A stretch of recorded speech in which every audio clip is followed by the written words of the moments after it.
കർത്താവിൻ്റെ പരിശുദ്ധമായ നാമം വാഴ്ത്തപ്പെടുമാറാകട്ടെ. ദൈവവചന പഠനത്തിനായി വന്നിരിക്കുന്ന കർത്താവിൻ്റെ വിലപ്പെട്ട ദാസന്മാർ, മാതാപിതാക്കൾ, സഹോദരന്മാർ എല്ലാവരെയും യേശുക്രിസ്തുവിന്റെ നാമത്തിൽ ഹൃദയാംഗമായി സ്വാഗതം ചെയ്തുകൊള്ളുന്നു. ഇതിനെ തുടർന്ന് യൂട്യൂബിൽ ദൈവവചനം പഠിക്കാൻ ആഗ്രഹിച്ചു വരുന്ന എല്ലാ മാന്യ കേൾവിക്കാരെയും യേശുക്രിസ്തുവിന്റെ നാമത്തിൽ ഹൃദയാംഗമായി സ്വാഗതം ചെയ്തുകൊള്ളുന്നു. നമ്മൾ ഒരുമിച്ച് ഈ സൂം പ്ലാറ്റ്ഫോമിൽ വിവിധ ഇടങ്ങളിൽ ഇരുന്നു കൊണ്ട് നാം ദൈവവചനം പഠിക്കാൻ വേണ്ടി വന്നവരാണ്. നമ്മളെവിടെയായിരുന്നാലും ദൈവപരിശുദ്ധാത്മാവിൻ്റെ സാന്നിധ്യത്തിലും ആ ഒരു അനുഭവത്തിലുമായിരിക്കാൻ ദൈവത്തിൻ്റെ ആത്മാവ് നമ്മെ സഹായിക്കട്ടെ എന്ന് ഞാൻ ആഗ്രഹിക്കുകയും പ്രാർത്ഥിക്കുകയും ചെയ്തു. നമ്മളെ ദാനിയേൽ പ്രവചനമാണ് പഠിച്ചുകൊണ്ടിരിക്കുന്നത്. ദാനിയേൽ പ്രവചനം 5-ാം അധ്യായമാണ് പഠിച്ചുകൊണ്ടിരിക്കുന്നത്. 5-ാം അധ്യായത്തിൽ ബേൽസസർ എന്ന് പറയുന്ന ഭരണാധികാരി തൻ്റെ മഹത്തുക്കളുമായി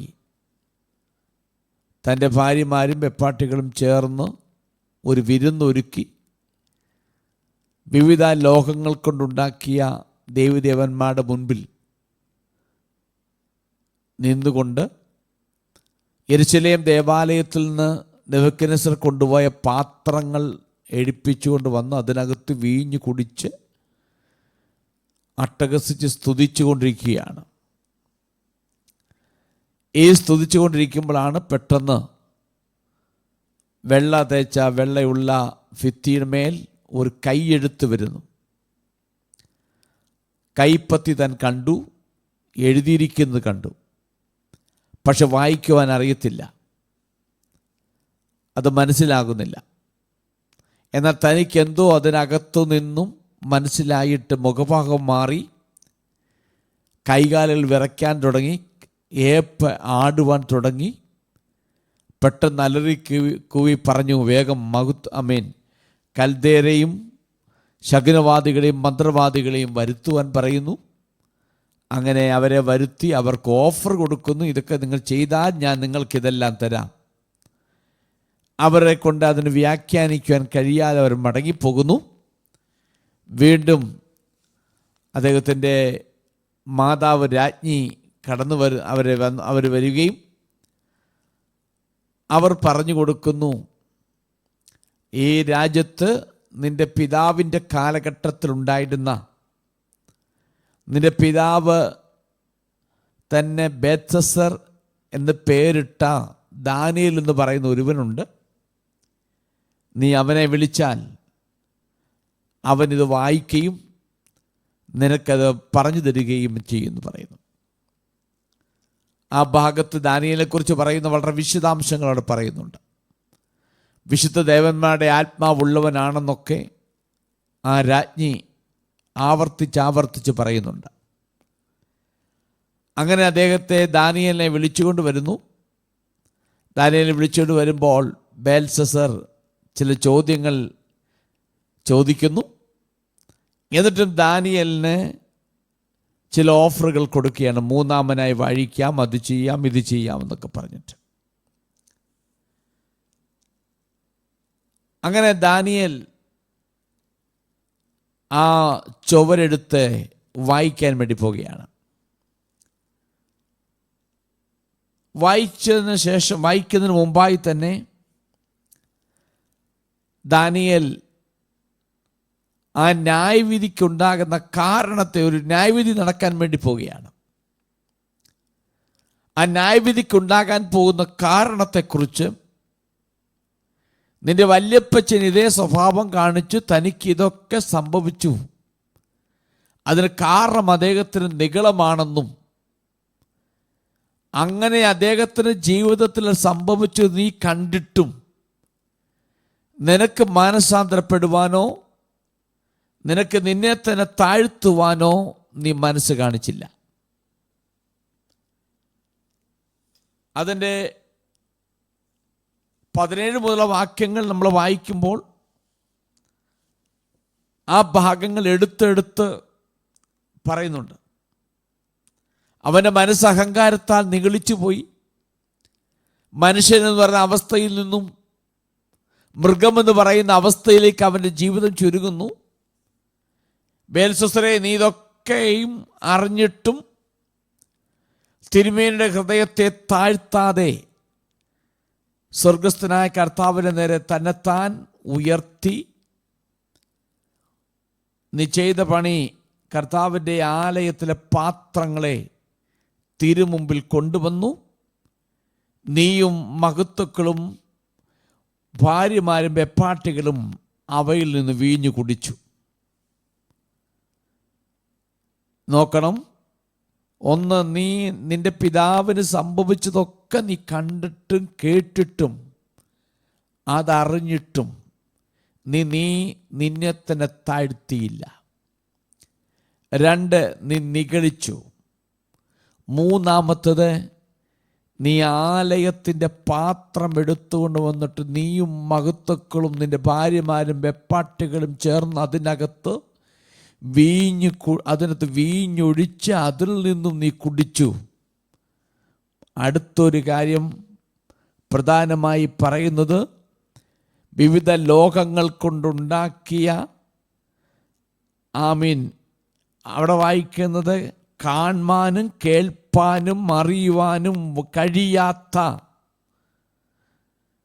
പൊന്ന്, വെള്ളി, താമ്രം, ഇരുമ്പ്, കല്ല്, മരം എന്നുകൊണ്ടുള്ള ദേവന്മാരെ സ്തുതിച്ചു. ഇത്രയും കാരണമാണ് നിനക്ക് വരാൻ പോകുന്ന വലിയൊരു ന്യായവിധി വരാൻ വേണ്ടി പോകുകയാണ്. ബേൽശസ്സർ മനസ്സിലായിട്ടുണ്ട് എന്തോ സംതിങ് റോങ്, വളരെ കഠിനമായ വിഷയമാണെന്ന് മനസ്സിലായി. ഇതൊരു ന്യായവിധിയുടെ ദൂതായിരുന്നു. ദൂതിന് കാരണമാണ് ദാനിയേൽ പറയുന്നത്. എന്നിട്ട് ദാനിയേൽ പറയുന്ന ഒന്നിൻ്റെ പദപ്രയോഗങ്ങളുണ്ട്. 23-ാം വാക്യത്തിൻ്റെ അവസാന ഭാഗം പറയുന്നു,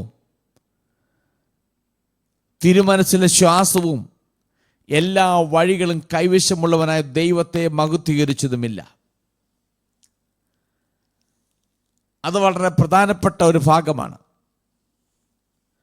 നിങ്ങളുടെ ശ്വാസം കയ്യിൽ വഹിച്ചിരിക്കുന്ന, നിങ്ങളുടെ എല്ലാ വഴികളിലും ഉടമസ്ഥനായ ദൈവത്തെ മഹത്വീകരിച്ചില്ല.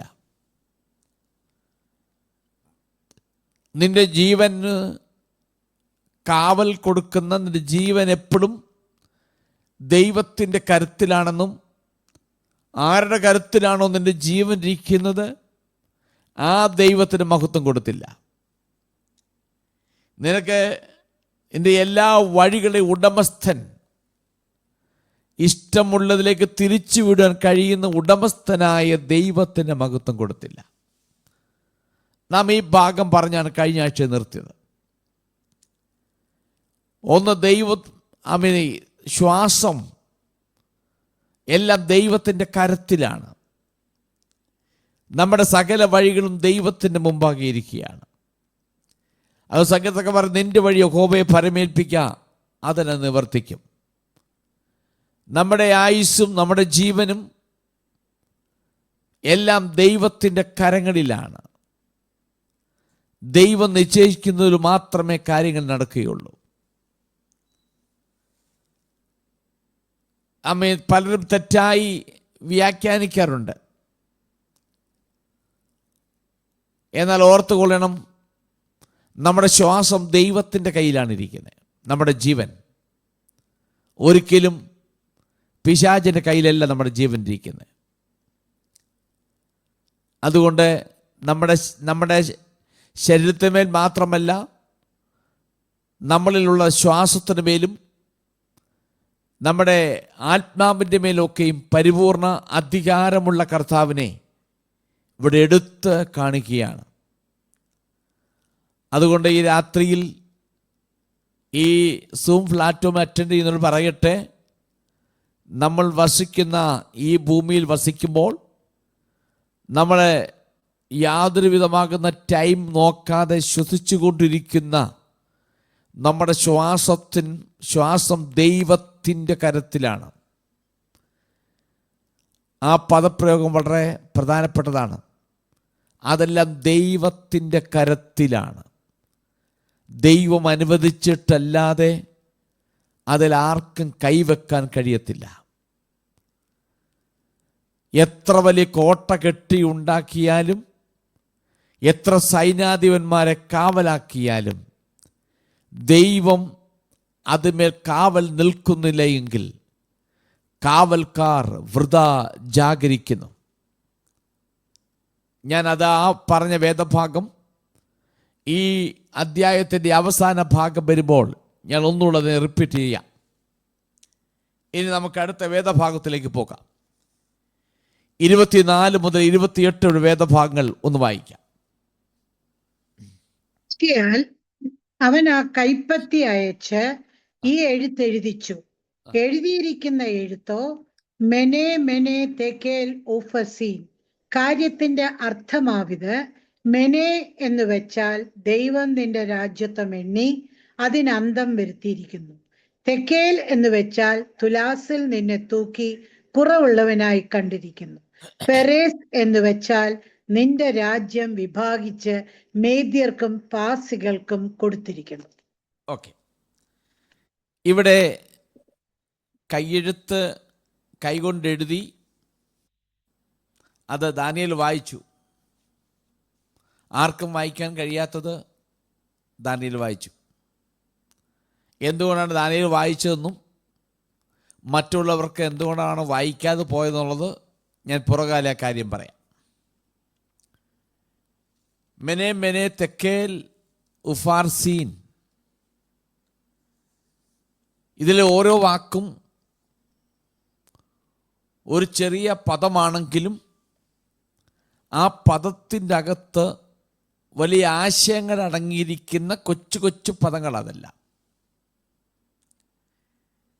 മെനെ എന്ന് പറയുന്നത് ഒരു ന്യൂമറസ് വേർഡാണ്, നമ്പേഴ്സിൻ്റെ വേർഡാണ്. അത് നമ്പറിനെ കാണിക്കുന്ന നമ്പേഴ്സ്. അപ്പോൾ മെനെ എന്ന് പറഞ്ഞാൽ എണ്ണപ്പെട്ടിരിക്കുന്നു,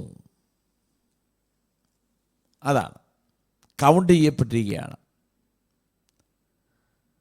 നമുക്കറിയാം, ചില പ്രോഗ്രാം നടത്തുമ്പോൾ ആ സ്റ്റാർട്ട് ചെയ്യുന്നതിന് മുമ്പായിട്ട് ഇങ്ങനെ ഡിജിറ്റൽ വേൾഡാണെങ്കിൽ കൗണ്ടിങ് കാണാം. 4 2 4 3 2 1 എന്ന് പറഞ്ഞുകൊണ്ട്.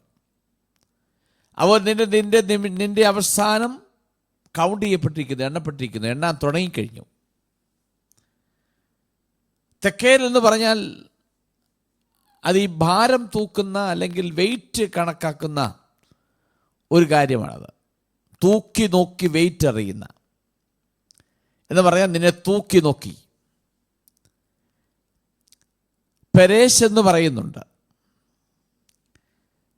നമ്മൾ എഴുതപ്പെടുന്ന ഉഫാർസീൻ എന്നാണ് പറയുന്നെങ്കിലും മലയാളത്തിൽ ഓരോ പദങ്ങളും എടുത്ത് വിശദീകരിച്ച് അർത്ഥം പറയുമ്പോൾ അവിടെ പറയുന്നത് ഉഫാർസീൻ എന്നല്ല പറയുന്നത്, പെരേസ് എന്നാണ് പറയുന്നത്.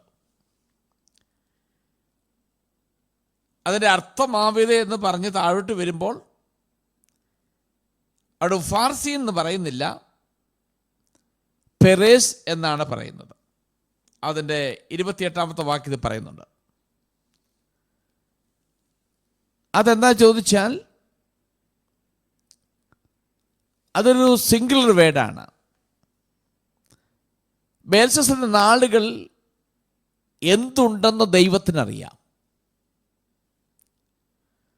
അത് വളരെ ചുരുങ്ങിക്കൊണ്ടിരിക്കുകയാണ്. ദൈവം ബേൽശസ്സറിനെ മൊത്തത്തിലൊന്ന് തൂക്കി നോക്കി.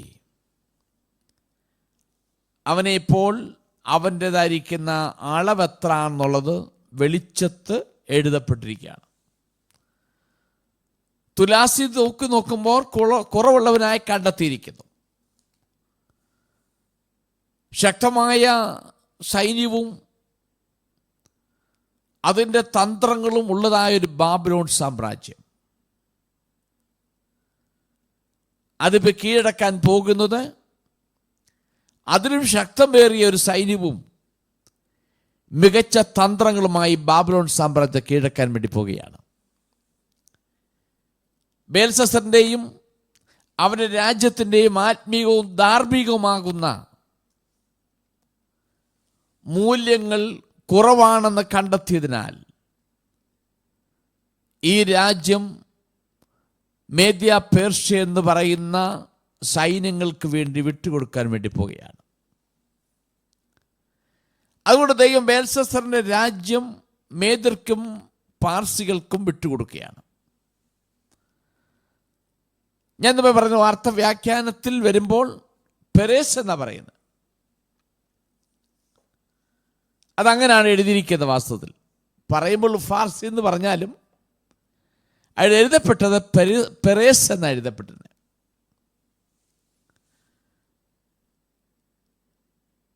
ഇനിയും എന്തുകൊണ്ടാണ് ദാനിയേലിന് അത് വായിക്കാൻ കഴിഞ്ഞു, മറ്റുള്ളവർക്കത് വായിക്കാൻ കഴിയാതെ പോയത്?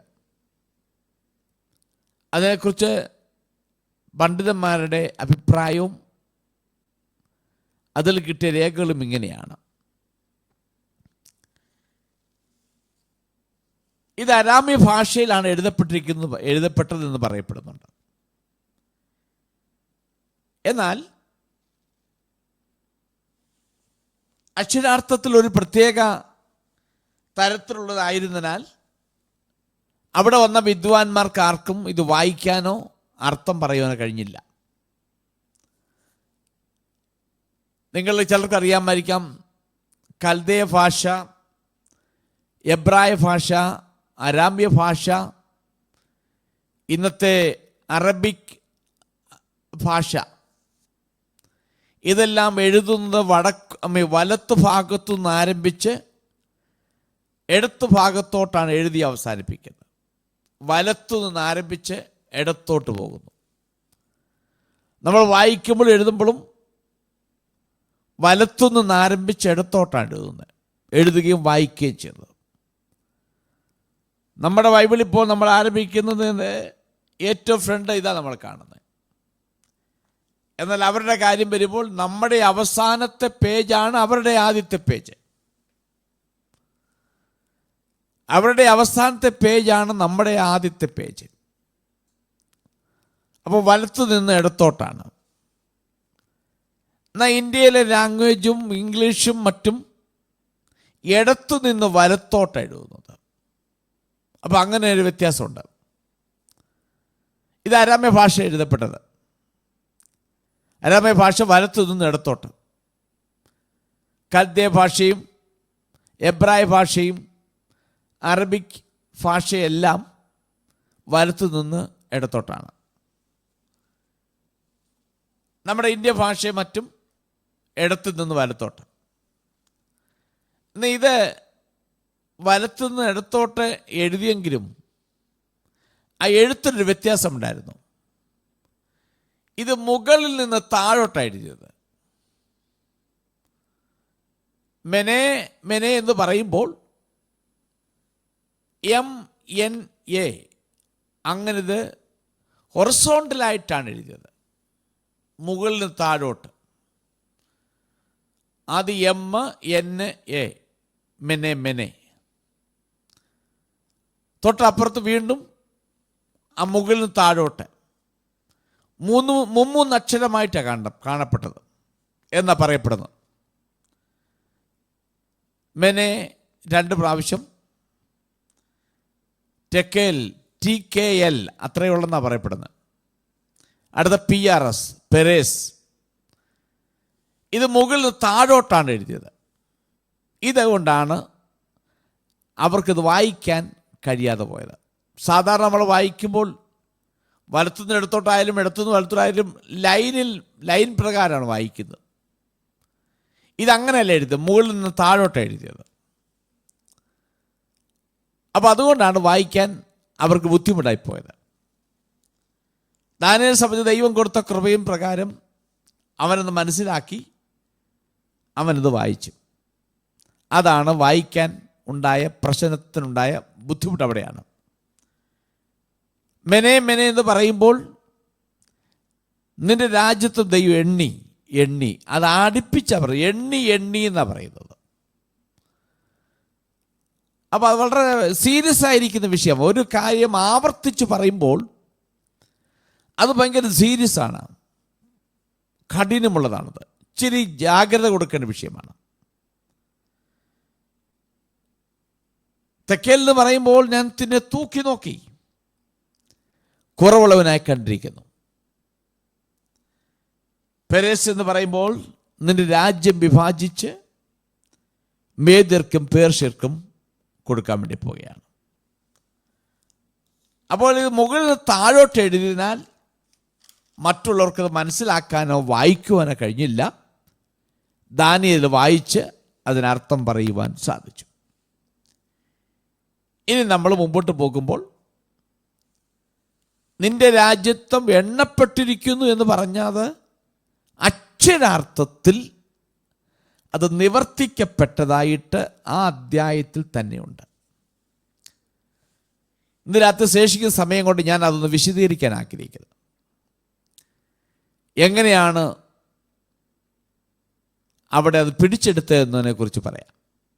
ഒരല്പ ചരിത്രമുണ്ട്. നിങ്ങൾക്കത് ബോറായി തോന്നല്ലേ. അത് പറഞ്ഞില്ലെങ്കിൽ നിങ്ങൾക്കിതിൻ്റെ അർത്ഥം മനസ്സിലാകത്തില്ല. ഇതിൻ്റെ അവസ്ഥ നിങ്ങൾക്ക് മനസ്സിലാകത്തില്ല, അതിൻ്റെ സീരിയസ്. കാരണം ഞാൻ മുമ്പൊരിക്കൽ ബാബിലോൺ കോട്ടയുടെ ചെറിയ കാര്യങ്ങൾ പറഞ്ഞു. അതിൻ്റെ നീളം, വീതി, കോട്ടയുടെ ഉയരം ഇത്ര ഞാൻ പറഞ്ഞായിരുന്നു. അന്ന് ഞാൻ നിങ്ങളോട് പറഞ്ഞിരുന്നു, കുറേ പോകുമ്പോൾ ഞാൻ ആ കോട്ടയെ കുറേ കൂടി വിശദീകരിച്ച് പറയാമെന്ന് പറഞ്ഞിരുന്നു. ഞാൻ ആ കോട്ടയെക്കുറിച്ചൊന്ന് പറയാം. ആ കോട്ടയുടെ മുകളിൽ 6 രഥങ്ങൾക്കൊരുപോലെ യാത്ര ചെയ്യാവുന്ന വീതി ആ കോട്ടയുടെ മുകളിലുണ്ട്. അവിടെ ഇവിടങ്ങളായിട്ട് ഈ കോട്ടയുടെ മുകളിൽ വാച്ച് ടവറുകൾ പണിതിട്ട് അതിന് മുകളിൽ കയറി ആളുകൾക്ക് നന്നായിട്ട് ഒബ്സേർവ് ചെയ്യാൻ 4 ഭാഗവും ഒബ്സേർവ് ചെയ്യത്തക്ക നിലയിലാണ് ആ ടവർ ഉണ്ടാക്കി വച്ചിരിക്കുന്നത്. ഈ കോട്ടയ്ക്ക് ചുറ്റും ഒരു വലിയ വിശാലമേറിയ വെള്ളം ഒഴുകുന്ന നല്ല വീതിയുള്ള ഒരു തോട് പോലുണ്ട്. ആ തോട്ടിലെ വെള്ളമെന്ന് പറയുന്നത് യൂഫ്രട്ടീസ് നദിയിലെ വെള്ളം ഈ തോടുമായി കണക്ട് ചെയ്തിരിക്കുകയാണ്. ഈ തോട് കോട്ടയ്ക്ക് ചുറ്റോട് ചുറ്റും ഈ തോടുണ്ട്. നല്ല വീതിയിൽ നല്ല ആഴത്തിൽ ആ തോടുണ്ട്. അപ്പോൾ യൂഫ്രട്ടീസിലെ നദിയിലെ വെള്ളം ഈ തോടുമായി ബന്ധപ്പെട്ടിരിക്കുന്നതുകൊണ്ട് ആ നദിയിലെ വെള്ളം മുഴുവൻ ഇതിൻ്റെ അകത്തിങ്ങനെ കയറി ഇറങ്ങിയാണ് പോകുന്നത്. അതിന് മീതെ കിടങ്ങുകൾ ഇങ്ങനെ വെച്ചിരിക്കുകയാണ്. കിടങ്ങുകൾ എന്ന് പറഞ്ഞാൽ മലയാള ഭാഷ വേണ്ട വിധത്തിൽ വശമില്ലാത്തവരോട് പറഞ്ഞാൽ അതിന് മുകളിൽ ചെടികൾ കൊണ്ട് ഇങ്ങനെ വളർത്തിയിരിക്കുകയാണ്. ഈ തോടാണെന്ന് കാണാൻ കഴിയാത്ത നിലയിൽ ഇതിനകത്ത് കുഴിയുണ്ട്. ഇത് തോടാണെന്ന് കാണാൻ കഴിയാത്ത നിലയിൽ പുറമെ ആര് നോക്കിയാലും ചെടികൾ ഇങ്ങനെ വളർന്നു കിടക്കുന്നതായിട്ട് മാത്രമേ മനസ്സിലാക്കത്തുള്ളൂ. അതിന് കിടങ്ങുകളെന്നാണ് പറയുന്നത്. അപ്പം ആ നിലയിൽ ചെടികൾ ഇങ്ങനെ 4 ഭാഗത്തും തോടിന് മീതെ ഇങ്ങനെ പണിതിട്ടിരിക്കുകയാണ്. ഈ തോടിൻ്റെ അകത്ത് നല്ല മുതലകൾ നിറയുണ്ടെന്നാണ് പറയപ്പെടുന്നത്. ആരെങ്കിലും അബദ്ധത്തിലകത്ത് വീണാൽ അവൻ പിന്നെ ഒരിക്കലും അവൻ്റെ ആയുസ്സിൽ തിരിച്ചു വരികയില്ല. ഇനി മറ്റൊന്ന്, ഈ കോട്ട, പ്രധാനപ്പെട്ട കോട്ട പുറം ലോകവുമായി ബന്ധപ്പെടണമെങ്കിൽ ഒരു ഓട്ടോമാറ്റിക് ബ്രിഡ്ജുണ്ട്. ആവശ്യമുള്ളപ്പോൾ സ്വിച്ച് അമർത്തുമ്പോൾ ആ ബ്രിഡ്ജ് ഓട്ടോമാറ്റിക്കലി വന്ന് മറ്റ് ഓപ്പോസിറ്റ് കരയിൽ വന്ന് ജോയിൻ്റ് ആകുന്നു.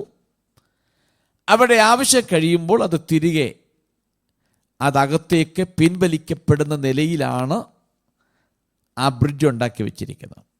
അത് താമ്ര ഗേറ്റ് കൊണ്ടുണ്ടാക്കിയതാണ്. ഇതിനകത്ത് ധാരാളം നല്ല റോഡുകളുണ്ട്, പട്ടണങ്ങളുണ്ട്. ഇതിൻ്റെ അകത്തൂടെ കൈത്തോടുകൾ പലയിടത്തായി ഒഴുകുന്നുണ്ട്. ഇതിൻ്റെ അകത്ത് അവിടങ്ങളിലെല്ലാം ഗേറ്റുകൾ സ്ഥാപിച്ചിട്ടുണ്ട്. ഈ ഗേറ്റുകളെല്ലാം താമ്രം കൊണ്ടുണ്ടാക്കിയ ഗേറ്റുകളാണ്. ആർക്കും അതിനകത്ത് കടക്കാൻ കഴിയത്തില്ല. ഇനി മറ്റൊന്ന്, ഈ യൂഫ്രട്ടീസ് നദിയിലെ വെള്ളം ഈ തോട് 4 ഭാഗത്തുമുണ്ട്. ഈ കോട്ടയ്ക്ക് 4 ഭാഗത്തും ഒഴുകുമ്പോൾ ഈ കോട്ടയ്ക്കകത്തൂടെ ഇതിൻ്റെ ഒരു ഭാഗം ഒഴുകുന്നുണ്ട്. ഒരു കോർണറിൽ നിന്നും മറ്റേ കോർണറിലേക്ക് ഈ ബാബിലോൺ നഗരത്തിൻ്റെ അകത്തൂടെ ഇതിനെ ബന്ധിപ്പിക്കുന്ന ഒരു നദി, ഒരു തോടൊഴുകുന്നുണ്ട്. അപ്പോൾ യൂഫ്രട്ടീസിലെ നദി ഒരു കോണിലൂടെ ഇതിൻ്റെ അകത്ത് കയറി മറ്റേ കോണിലോട്ട് ചെന്നിറങ്ങുന്നു. അങ്ങനെയാണ് അതിനകത്ത് ഗാർഡനും മറ്റുമൊക്കെ വളരെ വിജയമായി ഉണ്ടാക്കി വെക്കാനുള്ള കാരണം. വെള്ളം ഇഷ്ടം പോലെ അതിനകത്ത് ലഭിക്കാനുള്ള എല്ലാ ക്രമീകരണവും അവിടെ ചെയ്തിട്ടുണ്ട്. മറ്റൊന്ന്, ഒരു കോണിൽ നിന്നും ആരംഭിച്ച് മറ്റേ കോണിൽ ചെന്ന് അവസാനിക്കുന്ന തോടുകൾ ഇതിനകത്ത് ഞാൻ പറഞ്ഞല്ലോ. ആ 2 വശങ്ങളിലും താമ്ര ഗേറ്റ് കൊണ്ട് പൂട്ടിയിട്ടിരിക്കുക. അതിനകത്ത് ആർക്കും, അതിൻ്റെ അകത്തുകൂടെ പോലും ആർക്കും ഇതിനകത്ത് കടക്കാൻ കഴിയാത്ത നിലയിൽ ആ 2 വശത്തും താമ്ര കതവ് കൊണ്ട് പൂട്ടി ലോക്കിട്ടിരിക്കുകയാണ്. അതുകൊണ്ട് വെള്ളത്തിലൂടെ ഒരുത്തൻ ഇതിനകത്ത് കയറാമെന്ന് വിചാരിച്ചാൽ നടക്കത്തില്ല. അതുപോലെയാണ്. ഇത്രയുമാണ് ആ കോട്ടയുടെ ചെറിയൊരു വിശദീകരണം ഞാൻ പറഞ്ഞു. ഞാനിത് പറഞ്ഞതിന് കാരണം നിങ്ങൾ ചിന്തിക്കേണ്ട ഇതിനകത്ത് 1-2 വിലപ്പെട്ട കാര്യങ്ങളുണ്ട്. നമുക്ക് പറഞ്ഞുവിടാൻ എളുപ്പം. അന്ന് രാത്രിയിൽ ബേൽശസ്സർ കൊല്ലപ്പെട്ടു. എങ്ങനെ കൊല്ലപ്പെട്ടു? ദൈവത്തിൻ്റെ ആ പദ്ധതി, ദൈവത്തിൻ്റെ വാഗ്ദത്തങ്ങൾ നിവർത്തിക്കപ്പെടുന്നത് എങ്ങനെയാണെന്ന് നിങ്ങളൊന്ന് മനസ്സിലാക്കാൻ വേണ്ടി ഞാൻ പറയുകയാണിത്. ഇതാണ് ബാബിലോൺ കോട്ടയുടെ ചിത്രം. ഇതാണ്. ഇതിനകത്ത് ഒരുത്തനും ഇതിനകത്ത് കയറാക്കത്തില്ല. അഥവാ ഒരുത്തനകത്ത് കയറി വന്നാൽ ഇതിനകത്ത് ഒരുപാട് പട്ടണവാതിലുകളുണ്ട്. ഇതെല്ലാം താമ്രം കൊണ്ടുണ്ടാക്കിയ ഗേറ്റുകളാണ്. ഇതെല്ലാം പൂട്ടിയിട്ടിരിക്കും. എന്നാൽ ബേൽശസ്സറും തൻ്റെ കൂട്ടരും കൂടെ ഒരുമിച്ച് വിരുന്ന് കഴിക്കുന്ന ദിവസം വലിയൊരു പദ്ധതി അവിടെ നടന്നു. ബേൽശസ്സർ അത് കണ്ടില്ല. അന്ന് രാത്രിയിൽ തന്നെ മേദ്യ പേർഷ്യയുടെ സൈന്യങ്ങൾ യൂഫ്രട്ടീസ് നദിയിൽ നിന്നും ഈ തോട്ടിലേക്ക് ഒഴുകി വരുന്ന വെള്ളം അതിൻ്റെ അകത്തേക്ക് ഒഴുക്കി വിടാതെ അതിൻ്റെ ഗതി മറ്റൊരു ചതുപ്പ് സ്ഥലത്തേക്ക്, ഒരു താഴ്ന്ന സ്ഥലത്തേക്ക് ആ തോട്ടിലെ വെള്ളം അവർ അന്ന് രാത്രി ഒരു വഴിയുണ്ടാക്കി അതിലുള്ള മുഴുവൻ വെള്ളത്തെയും ചതുപ്പ് നിലത്തിലേക്ക് ഒഴുക്കി വിട്ടു. യൂഫ്രട്ടീസ് നദിയിലൂടെ വരുന്ന വെള്ളം തോട്ടിനകത്ത് വരേണ്ട സ്ഥാനത്ത് അവർ അത് കെട്ടി നിർത്തി അതിന് വേറൊരു വഴിയുണ്ടാക്കി ആ വെള്ളത്തെ വേറൊരു നിലയിലേക്ക് തിരിച്ചു വിട്ടു. അങ്ങനെ വന്നപ്പോൾ വെള്ളം വറ്റി. ആളുകൾക്ക് സുഖമായി വെള്ളത്തിലൂടെ നടന്നു പോകുന്ന നിലയിലുള്ളതായ വെള്ളത്തിൽ നീങ്ങി. അങ്ങനെ അവർ നടന്നു ചെല്ലുമ്പോൾ ആ കോർണർ ഭാഗത്ത് ഞാൻ പറഞ്ഞല്ലോ വെള്ളം അകത്ത് കയറാനുള്ള ഗേറ്റുണ്ട്. ഏതോ ഒരു പ്രത്യേക ദിവസങ്ങൾ അത് തുറക്കാറുണ്ട്. വിരുന്ന് നടക്കുന്ന ഫെസ്റ്റിവൽ ഡേയിലൊക്കെ തുറക്കാറുണ്ട്. ആരോ ആളുകൾ അത് തുറന്നിരുന്നു. രാത്രിയിൽ അടയ്ക്കാൻ മറന്നുപോയി. അവർ വരുമ്പോൾ കാണാം ആ താമ്ര കതവ് ഗേറ്റ് തുറന്നു കിടക്കുന്നു. അതിലൂടെയാണ് മേദ്യ പേർഷ്യ സൈന്യം ബാബിലോൺ കോട്ടയ്ക്കകത്ത് കിടക്കുന്നത്. കോട്ടയ്ക്കകത്ത് കിടന്നപ്പോൾ അന്ന് രാത്രിയിൽ പട്ടണത്തിലുണ്ടാകുന്ന ഗേറ്റുകൾ പൂട്ടിയിട്ടില്ല. ഇവിടെ വിരുന്ന് നടക്കുന്നത് കൊണ്ട്, ഫെസ്റ്റിവൽ ആയതുകൊണ്ട് അത് കംപ്ലീറ്റ് തുറന്നു കിടക്കുകയായിരുന്നു. അങ്ങനെയാണ് മേദ്യ പേർഷ്യ സൈന്യം ബേൽശസ്സറിൻ്റെ കൊട്ടാരത്തിൻ്റെ അകത്ത് കയറി വന്നത്. അങ്ങനെയാണ്. ഞാൻ പറഞ്ഞ് നിങ്ങൾക്ക് മനസ്സിലായെന്ന് വിശ്വസിക്കുന്നു. അല്ലാതെ ഒരു വിധത്തിലും ബാബിലോൺ സാമ്രാജ്യത്തെ കീഴടക്കാൻ ഒക്കത്തില്ല. അത്ര ശക്തമേറിയ കോട്ട. ആ കോട്ടയ്ക്കകത്ത് കടക്കുവാൻ ഒരു നിർവാഹമില്ലാത്തപ്പോൾ ദൈവം മറ്റൊരുത്തനെ ഒഴിവാക്കിക്കൊണ്ടുവന്ന് അവനിലൂടെ ഇവനിവിടെ കുടിച്ച് ആലയത്തിലെ പാത്രത്തെ അശുദ്ധമാക്കി മുന്നോട്ട് പോകുമ്പോൾ തമ്പുരാൻ മറു സൈഡിൽ തമ്പുരാൻ ഒരുത്തനിലൂടെ വേല ആരംഭിച്ചു. ഇതിൻ്റെ അകത്ത് കടന്നു.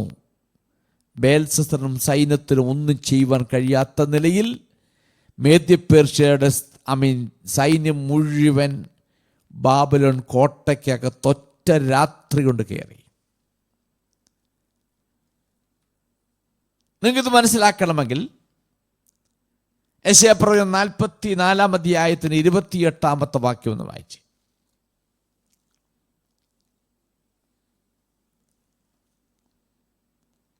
യെശയ്യാപ്രവചനം 44:28 വാക്യം. കോരേശ് എന്റെ ഇടയൻ, അവൻ എന്റെ ഹിതമൊക്കെയും നിവർത്തിക്കുമെന്നും യെരൂശലേം പണിയപ്പെടും, മന്ദിരത്തിന് അടിസ്ഥാനമിടുമെന്നും ഞാൻ കൽപ്പിക്കുന്നു. ഇനി യെരമ്യാ പ്രവചനം 51 അധ്യായത്തിന് 57 58 വാക്യം. യെരമ്യാ ചാപ്റ്റർ 51 വേഴ്സസ് 57 and 58. ഞാൻ അതിലെ പ്രഭുക്കന്മാരെയും ജ്ഞാനികളെയും ദേശാധിപന്മാരെയും സ്ഥാനാപതികളെയും വീരന്മാരെയും മത്തുപിടിപ്പിക്കും. അവർ ഉണരാതെ വണ്ണം നിത്യനിദ്ര കൊള്ളുമെന്ന് സൈന്യങ്ങളുടെ യഹോവ എന്ന് നാമമുള്ള രാജാവിന്റെ അരുളപ്പാട്. സൈന്യങ്ങളുടെ എത്രയോ വർഷങ്ങൾക്ക് മുൻപേ യെരമ്യാ പ്രവാചകൻ മുഖാന്തരം വിളിച്ചു പറഞ്ഞ വചനമാണത്. സിസ്റ്റർ ഒന്നുകൂടി വായിച്ചേ അതൊന്നേ. 57. ഞാനതിലെ പ്രഭുക്കന്മാരെയും ജ്ഞാനികളെയും ദേശാധിപതിന്മാരെയും സ്ഥാനാപതികളെയും വീരന്മാരെയും മത്തുപിടിപ്പിക്കും. ഓക്കെ, ഒന്ന് നിർത്തണേ. അവിടെ വായിക്കുന്നത്, നമ്മൾ ഇതിനു മുമ്പ് വായിച്ചത് ദേശത്തിലെ 1000 മഹത്തുക്കളെയാണ് വിളിച്ചു വരുത്തിയിരിക്കുന്നത്. അപ്പൊ ആ വിരുന്നിലേക്ക് കൊണ്ടുവന്നിരിക്കുന്ന 1000 മഹത്തുക്കളെയും അവന്റെ കുടുംബാംഗങ്ങൾ മുഴുവനും അവിടെ വായിക്കുന്നത് മത്ത് പിടിപ്പിച്ചിരിക്കും. അന്ന് വീഞ്ഞ് കുടിച്ച് മത്ത് പിടിച്ചിരിക്കുകയാണ്. അടുത്തത്, അവർ ഉണർവണ്ണം നിത്യനിദ്ര കൊള്ളുമെന്ന് സൈന്യങ്ങളുടെ യഹോവ എന്ന് നാമമുള്ള രാജാവിന്റെ അരുളപ്പാട്.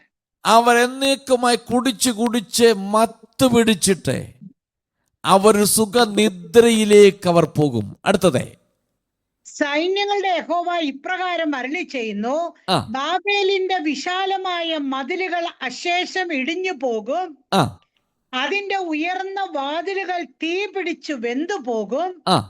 അങ്ങനെ വംശങ്ങളുടെ അധ്വാനം വ്യർത്ഥമായും ജാതികളുടെ പ്രയത്നം തീക്കിരയായും തീരുകയും അവർ ക്ഷീണിച്ചു പോവുകയും ചെയ്യും. നോക്കണം, ദൈവം പറഞ്ഞ വചനം. എനിക്ക് അതിനകത്ത് 2-3 കാര്യങ്ങൾ പറയാനുണ്ട്. ഒന്ന്, ഞാൻ ആരംഭത്തിൽ ഓർപ്പിച്ച പോലെ യഹോവ പട്ടണം പണിയുന്നില്ലെങ്കിൽ പണിയുന്നവർ വൃഥ അധ്വാനിക്കുന്നു. യഹോവ പട്ടണം കാക്കുന്നില്ലെങ്കിൽ കാവൽക്കാർ വൃഥ ജാഗരിക്കുന്നു. എത്ര വലിയ പട്ടണവും എത്ര വലിയ കാവൽക്കാരും എത്ര വലിയ സൈന്യം ഉണ്ടായാലും ശരി, ദൈവം അത് കാക്കുന്നില്ല എങ്കിൽ ബേൽസസറേ, അത് വെറും മിഥ്യയാണ്. അതിനെ പൊളിച്ചടക്കുവാൻ അധികം സമയം വേണ്ട. അതുകൊണ്ട് എന്നെ കേൾക്കുന്നതോട് പറയട്ടെ, ലോകപ്രകാരം ഉണ്ടാക്കിയെടുക്കുന്ന കാവലുകളും ലോകപ്രകാരം ഉണ്ടാക്കിയെടുക്കുന്ന കോട്ടകളൊക്കെ നിലനിൽക്കാൻ കാരണം ദൈവത്തിൻ്റെ കരം അതിൻ്റെ മീതെ ഉള്ളതുകൊണ്ട് മാത്രമാണ്. ദൈവം പ്രവർത്തിക്കുന്നില്ലെങ്കിൽ ലോകത്തിൽ ഒരുത്തനും ഒന്നും ചെയ്യാൻ കഴിയത്തില്ല. ദൈവത്തിൻ്റെ കരം വിഡ്രോ ചെയ്തപ്പോൾ കോരശന്റെ നേതൃത്വത്തിൽ, മേദ്യയും ദാര്യാവേശ നേതൃത്വത്തിൽ, 2 സൈന്യാധിപരുടെ നേതൃത്വത്തിൽ മേദ്യ പേർഷ്യ എന്ന് പറയുന്ന സാമ്രാജ്യം ഇതിനകത്ത് കയറി. 58 വാക്യത്തിൽ വായിക്കുന്ന ഇങ്ങനെയാണല്ലോ പറയുന്നത്, അത് തീ വെച്ച് നശിപ്പിക്കും, ജാതികളുടെ കാലം തീരും എന്ന് പറഞ്ഞത് വർഷങ്ങൾക്ക് മുമ്പേ പറഞ്ഞത് ഇപ്പോൾ അത് അങ്ങനെ തന്നെ നിവർത്തീകരിക്കപ്പെട്ടു. രണ്ടാമത്തെ കാര്യം, ദൈവം തന്നെ പറയുന്ന വചനം അത് കാലങ്ങൾ എത്ര നീണ്ടുപോയാലും അത് നിവർത്തിക്കപ്പെട്ടിരിക്കും. കാലങ്ങളും യുഗങ്ങളും മാറിപ്പോയാലും തലമുറകൾ മാറിപ്പോയാലും ലോകം എത്ര പുരോഗമനത്തിലേക്ക് പോയാലും ശരി, ദൈവം പറഞ്ഞിരിക്കുന്ന വചനത്തിനോട് പറഞ്ഞിരിക്കുന്ന തൻ്റെ വചനം ദൈവം അത് നിവർത്തിച്ചെടുത്തിരിക്കും. അത് വളരെ വ്യക്തമായ കാര്യമാണ്. മറ്റൊന്ന്, ദാനിയേൽ ഇവിടെ സ്വപ്നം വ്യാഖ്യാനിക്കുന്ന മുൻപ് തന്നെ 23-ാമത്തെ വാക്യത്തിൽ ഇങ്ങനെ പറയുന്നു, നിന്റെ ശ്വാസം ദൈവത്തിൻ്റെ കരത്തിലാണ്, നിന്റെ എല്ലാ വഴികളും ദൈവത്തിൻ്റെ അധികാരത്തിന് കീഴിലാണ്. ദൈവം പറയാണ്, ദാനിയേൽ പറയുകയാണ്, നിന്റെ ശ്വാസം നീ വിചാരിക്കുന്ന പോലെ നിന്റെ ശ്വാസം, നിന്റെ ജീവൻ ദൈവത്തിൻ്റെ കരത്തിലാണ്. നീ അടച്ചിരിക്കുന്നത്, നിനക്ക് തുറക്കുവാൻ കഴിയുന്നതും ആർക്കും ഇതിനകത്ത് പ്രവേശിക്കാൻ കഴിയാത്തതെന്ന് നീ ചിന്തിക്കുന്ന വഴികളെല്ലാം ദൈവത്തിൻ്റെ കരത്തിലാണ്. ഇന്ന് രാത്രി എന്നെ കേൾക്കുന്നവരോട് പറയട്ടെ, നമ്മുടെ മുമ്പിൽ ചില വാതിലുകൾ അടയ്ക്കപ്പെട്ടാലും, നമ്മുടെ മുമ്പിൽ ചിലതും ഇല്ലാതായി പോയാലും, ഇന്ന് രാത്രി വിളിച്ചു പറഞ്ഞിട്ട് ആ വാതിലുകളെല്ലാം ദൈവത്തിൻ്റെ കരത്തിൽ, ദൈവത്തിന് അടയ്ക്കുവാനും തുറക്കുവാനും കഴിയും എന്ന് വളരെ വ്യക്തമായി ഈ വചനത്തിൽ വിളിച്ചു പറയട്ടെ. ദൈവം പറയുന്നു, ആര് തുറന്നാലും അടയ്ക്കുവാൻ കഴിയുന്നവൻ, ആരടച്ചാലും തുറക്കുവാൻ കഴിയുന്നവൻ. അങ്ങനെയെങ്കിൽ രാത്രി വിളിച്ചു പറയട്ടെ, നീ ചിന്തിക്കുന്ന അവർ വഴി തടഞ്ഞു, ഇവർ വഴി തടഞ്ഞില്ല. ദൈവത്തിൻ്റെ കയ്യിലാണ് ആ വഴി മുഴുവൻ. ആർക്കും അതിനെ അടയ്ക്കുവാൻ സാധ്യമല്ല. നിന്റെ വഴി യഹോവയെ ഭരമേൽപ്പിച്ചാൽ അവനത് നിവർത്തിച്ചു തരും. ദൈവം പറയുന്ന വാഗ്ദത്തങ്ങൾ ദൈവം അത് നിവർത്തിച്ചു തരും. അത് അക്ഷരാർത്ഥത്തിൽ അങ്ങനെ തന്നെ സംഭവിച്ചിരിക്കും. നമ്മുടെ കാൽക്കുലേഷൻ കൊണ്ട്, നമ്മുടെ കണക്ക് കൂട്ടൽ കൊണ്ട് അതെങ്ങനെ സാധിക്കുമെന്ന് ചിന്തിക്കുമ്പോൾ, ഇല്ലില്ല, ദൈവത്തിൻ്റെ കരത്തിനാൽ കഴിയാത്തത് ഒന്നുമില്ല. യെരമ്യാ പ്രവാചകൻ പറയുന്ന പോലെ, അന്ന് രാത്രി മത്ത് പിടിപ്പിച്ചു, നിത്യനിദ്രയിലേക്ക് നീങ്ങി. അന്ന് രാത്രിയിൽ സൈന്യം അതിനകത്ത് കയറുന്നു, അത് പിടിച്ചെടുക്കുന്നു. അങ്ങനെയാണ് ബാബിലോൺ സാമ്രാജ്യം മേദ്യ പേർഷ്യയുടെ കയ്യിൽ എത്തിച്ചേരുന്നത്. അങ്ങനെയാണ്. ഇനി നമുക്കതിൻ്റെ 29-ാമത്തെ വാക്യം വായിക്കാം. ഭാഗം 29. അപ്പോൾ ബേൽശസ്സറിന്റെ കൽപ്പനയാൽ അവർ ദാനിയേലിനെ ധൂമ്രവസ്ത്രവും കഴുത്തിൽ പൊന്മാലയും ധരിപ്പിച്ചു.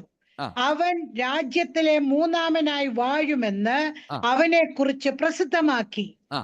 ആ രാത്രിയിൽ തന്നെ കൽദേ രാജാവായ ബേൽശസ്സർ കൊല്ലപ്പെട്ടു. മേദ്യനായ ദാര്യാവേശ് 62 വയസ്സുള്ളവനായി രാജ്യത്വം പ്രാപിച്ചു. നോക്കണം, അന്ന് രാത്രിയിൽ തന്നെ ദാനിയേലിനെ മൂന്നാമനായി വാഴിച്ചു, സ്ഥാനക്കയറ്റം കൊടുത്തു, അവനെ അഭിനന്ദിച്ചു, എല്ലാം ചെയ്തു. പക്ഷെങ്കിൽ അവിടെ വായിക്കുന്നത്, അന്ന് രാത്രി തന്നെ ബേൽശസ്സർ കൊല്ലപ്പെട്ടു. ദൈവം എഴുതി കാണിച്ചു, എണ്ണപ്പെട്ടിരിക്കുന്നു. ഞാൻ പറഞ്ഞ കൗണ്ട് ഡൗൺ എന്ന് പറയത്തില്ലേ,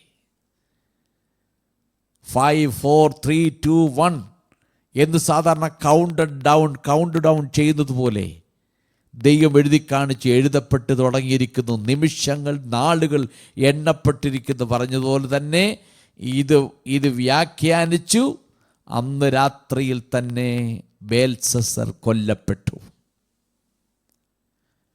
അന്ന് രാത്രിയിൽ അവിടെ വായിക്കുന്ന മേദ്യനായ ദാര്യാവേശ് രാജ്യം ലഭിച്ചു. വാസ്തവത്തിൽ കോരശാണ് പ്രധാനപ്പെട്ട ആള്.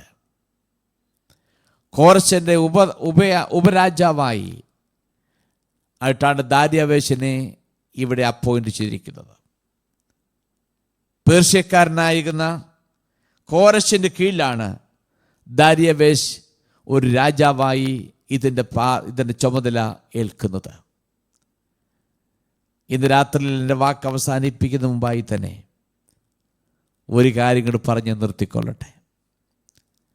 70 വർഷം മുമ്പ് പ്രവാസത്തിലേക്ക് വന്നപ്പോൾ ഞങ്ങൾ ഈ പ്രവാസത്തിൽ എവിടെ പോകും, എന്ന് പോകും, എങ്ങനെ പോകും? ഒരുപക്ഷെ അവിടുന്ന് വന്ന പല തലമുറകളും ബാബിലോണിൽ തന്നെ മരിച്ചടക്കപ്പെട്ട് കാണും. അവരുടെ തലമുറകൾ വന്നപ്പോൾ ഞങ്ങൾ ഇവിടം കൊണ്ട് അവസാനിക്കും, ഇനി ഞങ്ങൾക്ക് ഞങ്ങളുടെ സ്വന്തം രാജ്യമോ ഒന്നും കിട്ടത്തില്ല, ഇയാൾ ഒരിക്കലും നമുക്ക് തരാൻ പോകുന്നില്ല എന്നൊക്കെ ഒരു പക്ഷേ ആ തലമുറ ചിന്തിച്ച് കാണും. ദാനിയേലും വാസ്തവത്തിൽ ചിന്തിച്ചു. നമ്മളെ പഠിച്ചു വരുമ്പോൾ കാണാൻ കഴിയുന്നുണ്ട്. ദാനിയേലിന്റെ ഹൃദയത്തിനകത്ത് ചിന്ത വന്ന് എത്ര നാളിൽ കഷ്ടപ്പെടണം. അപ്പോഴാണ് യെരമ്യാ പ്രവാചകൻ മുഖാന്തരം വിളിച്ചു പറഞ്ഞ പ്രവചനം ദാനിയേലിന്റെ മുമ്പിൽ വരികയും ദാനിയേൽ 70 എന്ന് പറയുന്ന ഒരു വർഷത്തേക്ക് ചിന്തിക്കുകയും ചെയ്തത്. നോക്കണം, ദൈവത്തിൻ്റെ പ്രവൃത്തി ആർക്കും തടയുവാൻ കഴിയത്തില്ല. ഇന്ന് രാത്രി എന്നെ കേൾക്കൊരു ഉറപ്പിനായി വിളിച്ചു പറയട്ടെ, ഞാൻ പ്രവർത്തിക്കും, ആര് തടുക്കും എന്ന വചനത്തിൽ പറയും. അങ്ങനെയെങ്കിൽ വചനത്തിൽ വിളിച്ചു പറയുന്നു. അങ്ങനെയെങ്കിൽ നമ്മുടെ വ്യക്തിപരമായ ജീവിതത്തിൽ, നമ്മുടെ ആയിരിക്കുന്ന സമൂഹമാകുന്ന ജീവിതത്തിൽ ഏത് തരത്തിൽപ്പെട്ടതായാലും ദൈവം പ്രവർത്തിച്ചാൽ ആർക്കും അതിനെ തടയുവാൻ കഴിയത്തില്ല എന്ന് ഉറക്കെ ഈ വചനത്തിനടിസ്ഥാനത്തിൽ പ്രഖ്യാപിച്ചുകൊണ്ട് ഞാൻ വാക്കുകൾ അവസാനിപ്പിക്കുന്നു. ദൈവം നിങ്ങളെല്ലാവരെയും അനുഗ്രഹിക്കുമാറാകട്ടെ.